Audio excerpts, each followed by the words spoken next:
Bonjour et bienvenue. Alors, la relation avec son boss, est-ce que c'est quelque chose qui peut vraiment devenir un atout pour sa carrière? On va voir que oui. Aujourd'hui, on va décortiquer une compétence qui est absolument essentielle, mais qu'on oublie souvent, l'art de gérer sa hiérarchie. C'est une dynamique qui peut littéralement faire ou défaire une carrière, alors voyons ensemble comment on peut la maîtriser. Et voilà la question fondamentale, celle qu'on devrait tous se poser. Le supérieur, c'est un allié qui nous fait grandir, ou alors c'est un obstacle qui freine notre progression?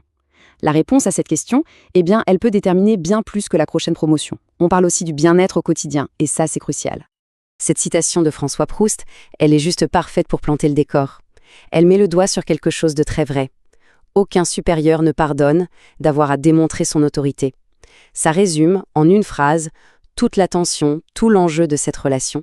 Et c'est vraiment ça qui est au cœur de notre sujet aujourd'hui. Bon, pour commencer, on va se plonger dans une situation que beaucoup de gens vont reconnaître. C'est l'histoire d'Hélène et d'Éric. C'est le scénario classique, vous savez, où les meilleures intentions du monde finissent par mener à une véritable impasse professionnelle. Alors, voici Hélène. Imaginez, elle est super talentueuse, diplômée des meilleures écoles. Elle a fait ses preuves sur plein de projets importants. Bref, de son point de vue, c'est clair, net et précis. Elle est LA candidate idéale pour le poste de responsable qui vient de s'ouvrir. Elle en est convaincue, elle le mérite. Et là, patatras, la déception est immense. Pour Hélène, c'est une pure injustice. En plus, les rumeurs vont bon train. On dit qu'Éric est un proie du PDG. Forcément, ça n'arrange rien, ça ajoute une couche de frustration. Elle le vit vraiment comme un déni de sa valeur, de sa légitimité. Et c'est précisément là que l'erreur fondamentale est commise. Au lieu de s'adapter, Hélène, elle entre en rébellion. Elle conteste ses instructions, elle critique ses choix, elle va même jusqu'à le confronter en public. En gros, elle refuse d'accepter l'autorité d'Éric. Et ça crée une dynamique super toxique qui met en danger non seulement l'organisation, mais bien sûr, sa propre carrière. Ok, passons maintenant au concept clé qui peut vraiment débloquer ce genre de situation.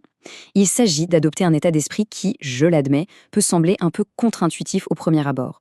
Mais c'est en réalité un outil stratégique hyper puissant. Ce mot, c'est l'allégeance. Attention, quand on dit allégeance, il ne s'agit pas du tout de soumission aveugle. Non, c'est juste du pragmatisme. L'allégeance professionnelle, c'est tout simplement reconnaître la structure hiérarchique. Peu importe qu'on se pense plus intelligent ou plus compétent. Le fait est là, le manager a été désigné comme supérieur. Contester son autorité, c'est complètement contre-productif. C'est la base, le fondement même d'une relation saine. Et l'exemple le plus magistral de ça, c'est Christine Lagarde. Quand elle a été nommée ministre, elle a écrit à Nicolas Sarkozy pour lui faire allégeance. Ce qui est fascinant dans cette histoire, c'est la clarté du message. Si on prend sa phrase et qu'on remplace juste la France par l'entreprise, on obtient la posture parfaite pour démarrer une relation de travail solide avec n'importe quel nouveau supérieur. Bon, voilà une vérité qui peut être un peu difficile à entendre, mais elle est absolument essentielle. Dans une structure hiérarchique, on travaille d'abord pour son supérieur, dans le cadre de ses missions. Ce n'est qu'ensuite qu'on travaille pour l'entreprise. Si Hélène avait compris ça, elle aurait tout de suite réalisé qu'aider Éric à réussir, c'était en fait le meilleur moyen de prouver sa propre valeur. D'accord, la théorie c'est une chose, mais concrètement, au quotidien, comment on fait? Comment on applique ces principes? Eh bien pour ça, on va voir 3 boîtes à outils essentielles. Alors, on a les 3 D, discipline, discussion, décision. Ça nous rappelle qu'il y a un temps pour discuter, pour proposer des améliorations sur un projet, et puis un temps pour exécuter une fois que la décision est prise. Ensuite, les 3 V, vérifier, valider, vérité. Ça, c'est vraiment le socle de la confiance. On vérifie ses sources, on valide les étapes clés avec son chef, et surtout, on est honnête sur les difficultés. Et enfin, les 3 A, aider, afficher, associer. Là, on transforme la relation en partenariat. On aide son supérieur à préparer une présentation, on le met en avant dans un mail de remerciement, on l'associe à nos réussites. C'est un vrai travail d'équipe. Oui, mais que faire quand le supérieur est, disons, un peu difficile? C'est une bonne question. On va passer à des cas un peu plus avancés et voir comment on applique ces principes face à un micromanager, par exemple, ou quand il faut corriger une de ses erreurs. Face à un micromanager, la réaction instinctive, c'est l'énervement, la frustration. On est d'accord. Mais l'approche stratégique, elle, est complètement différente. D'abord, on essaye de diagnostiquer pourquoi il ou elle agit comme ça. Et ça manque de confiance. Ensuite, l'idée, c'est de rassurer avec une communication super proactive. Et enfin, on peut essayer d'avoir une conversation sur l'impact de son style, mais attention, pas pour l'accuser, plutôt pour trouver ensemble une meilleure façon de travailler. Dire à son supérieur qu'il se trompe, ouf, c'est un exercice de haute voltige. Ça demande une méthode, c'est clair. Le point le plus important, c'est de ne jamais le faire en public. Et puis, la formulation est clé. On ne dit pas « tu te trompes » qui sonne comme une accusation, mais plutôt quelque chose comme « il me semble que » ou « est-ce qu'on pourrait regarder ça ?» L'objectif, ce n'est pas d'avoir raison à tout prix, c'est de protéger le projet et la relation. Tout ça, ça nous amène à la compétence ultime, celle qui est vraiment à la base de tout le reste. C'est l'art de la conversation, surtout quand la tension commence à monter.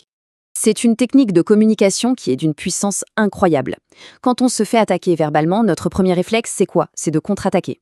Eh bien, le désamorçage, c'est de faire exactement l'inverse. On ignore l'agressivité, la forme, pour se concentrer sur le fond, sur l'information utile.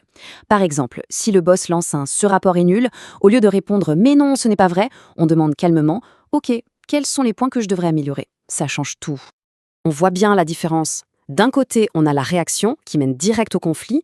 De l'autre, on a la réponse qui désamorce et qui recentre tout de suite le débat sur le travail. On commence par reconnaître l'émotion du supérieur. « J'entends que vous n'êtes pas satisfait » et ensuite, on demande des éléments factuels pour pouvoir avancer. Ça change radicalement la dynamique de l'échange. Et pour finir, une pensée vraiment importante. On peut appliquer toutes les techniques du monde, mais il faut être lucide. Certaines situations restent toxiques. Quand l'éthique ou l'intégrité sont en jeu, ou si l'environnement reste mauvais malgré tous nos efforts, eh bien, la plus grande preuve de compétence, c'est peut-être de savoir se préserver et de chercher un environnement plus sain. La vraie question, c'est de savoir où se situe cette frontière pour soi-même. Et ça, c'est peut-être l'ultime question de la gestion de carrière.